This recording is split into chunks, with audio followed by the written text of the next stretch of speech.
अऊज़ु बिल्लाहि मिनश शैतानिर रजीम बिस्मिल्लाहिर रहमानिर रहीम अल्लाहुम्मा सल्लि अला सय्यदिना मौलाना मुहम्मदिन व अला आलिहि व सहबिहि व बारिक वसल्लम। हमारे पास सबक है, वो है मखरज का बयान।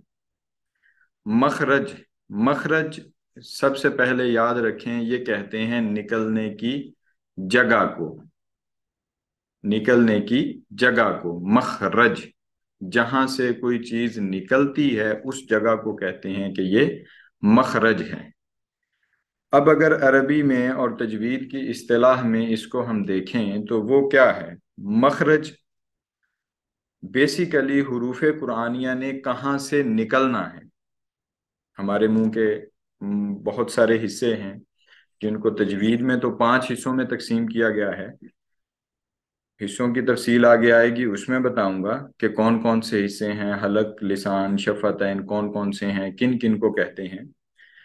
लेकिन यहाँ पे जो बात बताना चाहता हूँ वो ये कि हुरूफ के निकलने की जगह को मखरज मालूम करने का तरीका क्या है, सिर्फ इतना ही आज हम इसमें देखेंगे।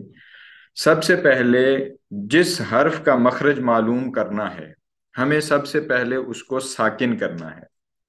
और साकिन और सुकून की हालत कैसी होती है कि जिसके ऊपर अगर सुकून आ जाए, हालत आ जाए सुकून की, साकिन का निशान आ जाए, उसको हम कहते हैं कि ये जैसे अगर हम उर्दू में लिखें गिनती तो जो 7 लिखते हैं, उस तरह से अगर सुकून की हरकत आ जाए, सुकून की हालत आ जाए, तो फिर हम उसको कहते हैं कि ये साकिन है। अगर एक तिरछी लाइन आ जाए, उसको हम कहते हैं कि ये जबर है, और वो तो वही तिरछी लाइन नीचे आ जाए तो हम उसको कहते हैं कि ये जेर है। फिर इसी जब किसी हर्फ को का मखरज मालूम करना हो तो हमें सबसे पहले उसको साकिन करना है, खाली अज हरकत करना है। तो उसको जब हम साकिन करेंगे तो साकिन करने से पहले हमने अलिफ लाना है। और अलिफ वो कि जिसको हम हमजा कहते हैं, यानी हमजा मफ्तूहा। शुरू में अलिफ लाएंगे, या अलिफ को अगर आप निकाल दें, हज़फ कर दें, तो इतना ही कहें कि हमजा मफ्तूहा लाएंगे। हमजा मफ्तूहा से क्या मुराद है? हमजा मफ्तूहा से मुराद है कि अलिफ के ऊपर या हमजा के ऊपर जबर होगी।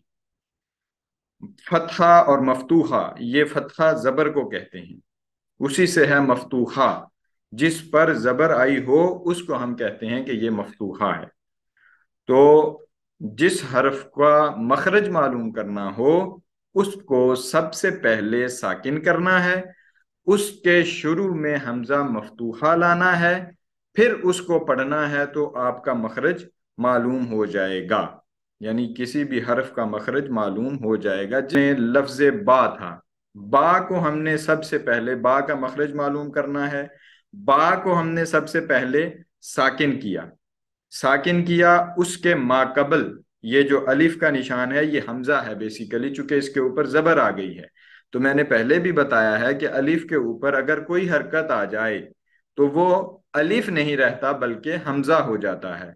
तो ये हम शुरू में हमजा मफ्तूहा ले आए, तो इसको अब पढ़ेंगे जब हम बा, पहले तो बा था, तो बा, अब जब इसको पढ़ेंगे हम अब, अब, अब, तो जब हम बा पढ़ेंगे तो हमें पता चलेगा कि इसका मखरज क्या है। अब सारे इसकी प्रैक्टिस करें और मुझे बताएं इसका मखरज आपस में मिलने से मालूम होता है कि बा अदा होता है। होंठों का खुश्क हिस्सा जब आपस में मिलता है, दोनों होंठों का, ऊपर भी और नीचे भी, इनको कहते हैं शफातैन। छोड़ दें, शफातैन मुश्किल है, होंठ बोलें अब। तो होंठों का जब खुश्क हिस्सा मिलता है आपस में तो ये बा अदा होता है। ये हमें कैसे पता चला? कि शुरू में हमने अलिफ ले आए, शुरू में हम वो डंडा ले आए कि जो हमें बताएगा कि ये हमजा ले आए कि जो हमें बताएगा कि इस बा का मखरज क्या है। इसी तरह से अम, अम, अम, अम हमें बता रहा है कि ये होंठों का तर हिस्सा मिलता है आपस में। जब होंठों का तर हिस्सा आपस में मिलता है तो क्या अदा होता है? मीम। तब क्या अदा होता है? मीम। इसी तरह से अज, अद, अद, अत, अत, अत, تو ہمیں یہ پتہ چلتا ہے کہ یہ جیم، دال اور طا یہ قریب المخرج حروف ہیں، تو یہ ادا ہوتے ہیں جب ہم الف حمزہ مفتوحہ شروع میں لے آتے ہیں۔ تو اسی طرح سے سارے حروف کا ہم معلوم کر سکتے ہیں مخرج۔ آگے مخارج کے بیان